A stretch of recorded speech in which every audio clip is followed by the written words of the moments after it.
বড় মিস্ত্রি হায়ার করে আনা হয়েছে। দুটো হাতি আছে, কিন্তু দশভুজার কাজ জানে। টেবিল ফিটিং করছে।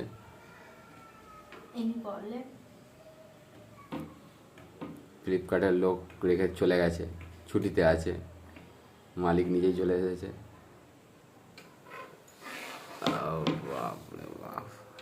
আপনি কি কি কাজ জানেন? আপনি যা দেবেন শিখিয়ে দিলেই পারবো। নিন নিন, আমার হাতে সময় নেই, ঘরে বাচ্চা রেখে দিয়েছি, তাড়াতাড়ি। ক টাকা চার্জ?